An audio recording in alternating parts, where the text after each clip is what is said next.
You're listening to the Ask Drone U podcast. You ask, we answer your drone questions. Whether you're here to turn your passion into profit or you simply fly for fun, we're a community of learners and teachers who aspire to achieve greatness. We are Drone U. Rob, what happens when you go home and you bring a bunch of charky with you? Oh gosh, I get bombarded by kids who want it. I hear there's one particular flavor they really like. Oh, they love the red chili. Really? They the red love chili? Well, you know what? Actually, I have a lot of kids, Paul. How Some many of them kids do you love have? the red chili. Some of them love the sweet and spicy. The sweet and spicy is Sweet my and favorite spicy. too. It seems to be the popular one on Amazon. It's good. It's really good. It's really good. If you haven't tried Charky, give it a try. Go to Amazon today and search CHARKI for sweet and spicy lamb jerky. In fact, if you didn't know, charky is the original term for jerky. It was anglicized when the Columbian or the pre-Columbian days, the conquistadors came up and they brought this ancient Peruvian method of drying meat up with them. That's when charky was anglicized into jerky, and now we have charky. So we're going back to the original. We're going back to our roots. We're giving you something that is purely delicious. It is not covered in chemicals or preservatives. Seriously, give it a shot. I am ruining this commercial, but give it a shot. It's really good. I don't know how to tell you it's really good, other than there are members that come to our trainings all the time and say, you know, I tried Charky. I was really kind of wondering how the whole lamb thing would be, and it was way better than I thought. So if you want to be surprised, check out charky.love. Anyway, Rob, welcome to another awesome episode of Ask Drone U. My name is Pablo. It's Pablo. My name is Roberto. And this is episode number 609. We're glad you're with us. We're thankful for your questions. We're thankful that you're spending a few minutes of your day with us. So We really hope you enjoy do. it. Thank you. And thank you for those reviews. Wow. 3 figures in reviews on iTunes. Keep them coming, guys. It really does mean everything to us. Today we got an interesting question that I completely forgot what it is. So let's go ahead and play that question. But we just know it's interesting. Hello, my name is Darren Crane from Western New York.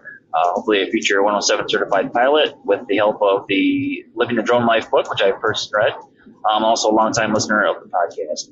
My question is in regards to a recent podcast where we discussed taking off on public property, flying over a property you're not necessarily allowed to take off and land from. In your instance, it was the national park, and then returning back to public property to land. My question is, what happens in the unfortunate event of a crash? Or if you're forced to make an emergency landing, what are the legal ramifications as far as the FAA is concerned? Also, it's a loophole for, let's say, the Park Service to then confiscate your drone and ticket you. And what right do you have to go then try to retrieve that drone? This obviously extends to all situations where you would do that, public property, takeoff and landing. Look forward to the answer, and thank you very much.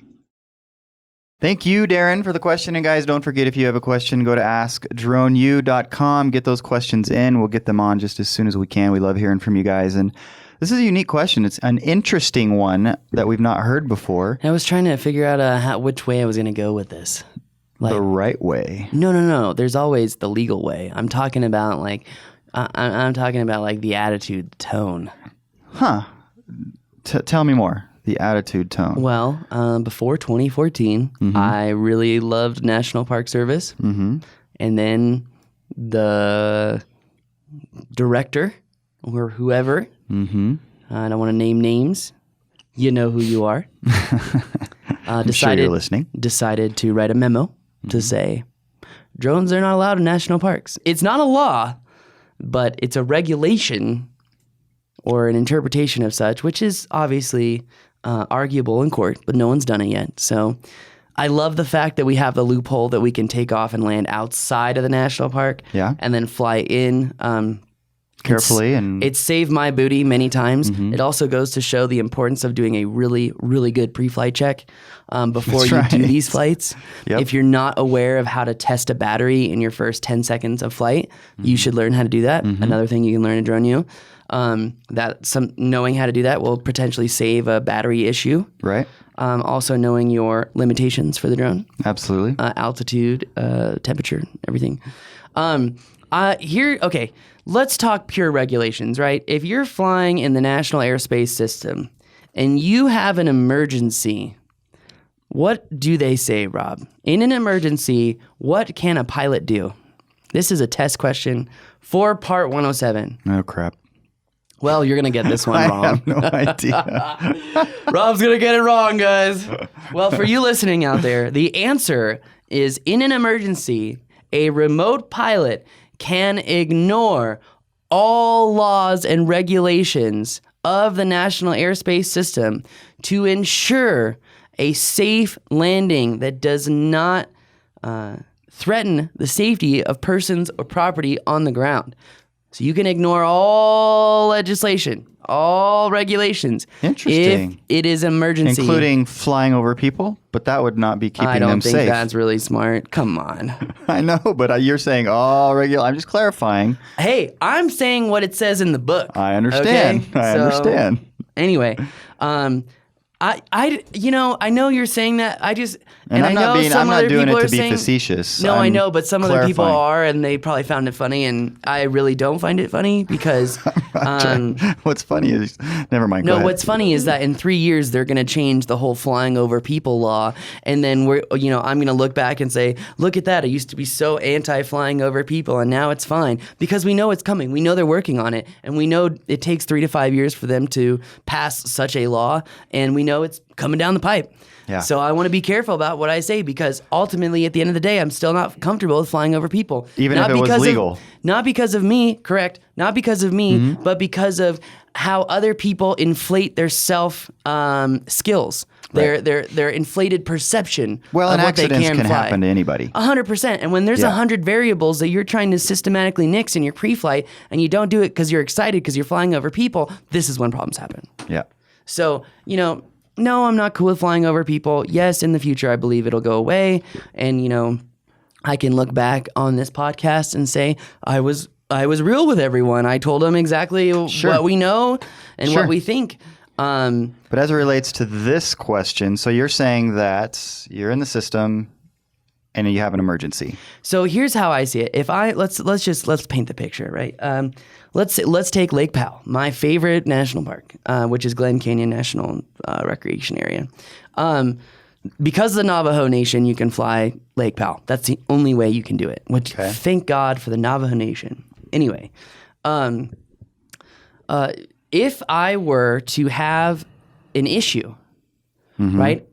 The FAA, which is the only body that controls the airspace, says I can negate following regulations in order of an emergency. Okay. If I were to crash a National Park Service, I am sure that an NPS officer would argue that you were flying in their airspace and thus now you are, liable for a fine. I would say this is when I pull out the drone pilot field kit, again, drone pilot field kit, dronepilotfieldkit.com, the NPS memo and say, no. Take off, land, operate from. See the operate from. That's all you have control over. Hold on. You do not control the airspace. And so what I did is I took off from outside the park and I flew in and I got some really beautiful stuff. And then after that, I had an issue. And you know what the FAA says about when you're in an emergency? That you can ignore all regulations to ensure for a safe landing. Because including an NPS memo. Correct. Well, let's talk. Okay, so this is where I would love to hear from some drone lawyer, and God knows what half these people are doing. But it really shows who's trying to help just by the case law, who's working on cases. Loretta working on the Taylor case. Rupert, I hate how quiet you are with me now, but he he's helped out there out. working. Yeah, but his actions speak louder than words. I mean, look at Rupert, right? He filed our 333. The 333 never essentially came to fruition because the FAA was like, all right, well, we're done with 333s. Right. Everyone can get a 107. And he didn't have to, but he gave us our money back. Right. I mean, I think that says a lot about his ethics, and I'm pretty sure he did that in hopes that I would talk about this on a podcast, which, Merry Christmas. So, that being said, these lawyers, who's legit because their actions speak louder than words. And I would love to hear a lawyer's, especially an aviation lawyer's, perception on this exact issue because who is the only government body that controls the airspace? The FAA. The FAA, sure. in my opinion, and I am not a lawyer, do not use this as legal advice. In my opinion, I believe that you would be okay. And I would fly and do such thing, and I would stick my neck out on the line in this scenario. And you know what? There's a chance that you may still get arrested because, you know, the cop is like, well, I don't see the interpretation like that because I lived in the woods for the last 30 years. Like, you know, I don't know. Well, no, and I think that's a really good point, regardless of where the officer lived for the last 30 years. My best friend is a fox named Claudia.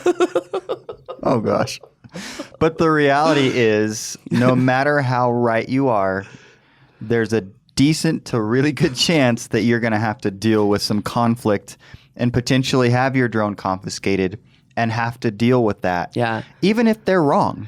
Oh, that yeah. doesn't even matter at that point. You've got to figure out how to get your drone back. And one of the big things to know in that situation is you cannot act defensive because it's going to make you look guilty. You have to sit there and be calm and say, all right, sir, I understand where you're coming from. Please let me pull out my drone pilot field kit, and I'm going to pull out the NPS memo that you're referencing. I'm going to pull out the federal law, which I'm referencing, and I'm going to show you that I am indeed correct. But I would appreciate the opportunity for me to go get that. Is that okay? Am I being detained? Very important question.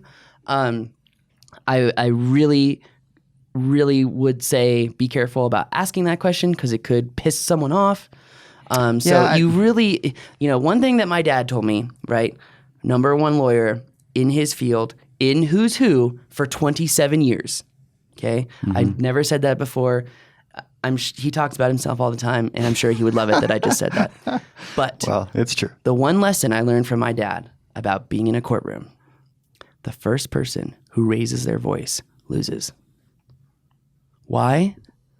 Because if you cannot argue eloquently and calmly, you are not going to have the perception of intelligence and thoughtfulness, because perception is everything. Yeah, it is. So, no, I think we've always talked about that, Paul, about just the way that you treat people and the way you interact with people respectfully and calmly. It's going to serve you well in this case, obviously. Yeah, and a lot of police officers listen to this podcast, and I'm all for them having drones, and I'm all for them using them in legitimate ways. And, you know, when people say, well, what about law enforcement? I say to them, how would you feel in this situation if you were the victim or you were suspected of something? Yeah. And always remember, guys, even if the person is suspected, they still have a chance of innocence. You don't know. Right. So put yourself in those shoes. And I've said that to a lot of cops, and they're like, you know, you're right. And oftentimes, like, we really struggle. We have to act first. And you don't always get the time to think second. But then I say, well, don't you run across these scenarios in your mind all the time? I'm like, well, yeah. Okay, well, you're pre-programming your habits before it happens. Sure. So anyway. Well, and hopefully you don't run into that situation if you run into the situation that Darren describes. But whether you're right or wrong, you're probably going to have to deal with a little bit of conflict. I feel like we just talked for 20 minutes about what if this, and then what if that. But it is something that I think people are going to do, which is take off from public, fly over the NPS or any other private area. And so because of that, it's not necessarily a what if. And by the way, I think a lot of people are doing this whole NPS taking off and flying in because people realize how ridiculous this rule is. I mean, NPS is using drones themselves for search and rescue, for mapping, for geology. It's like, why can't people who are more trained than your people to fly? Why are you not allowing a permit process? This is ridiculous. When people are realizing this, they are not going to follow your rules. They are going to do what they want. And that's a problem because you're going to have these people on the extreme ends of the I don't listen to authority, and then they're just going to do more and more and more.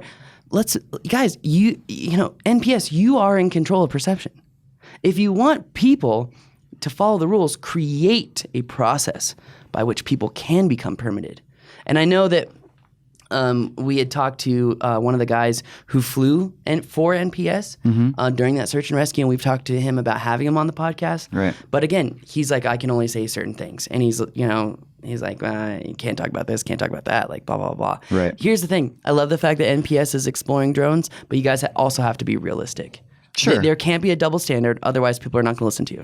Well, it's just that simple.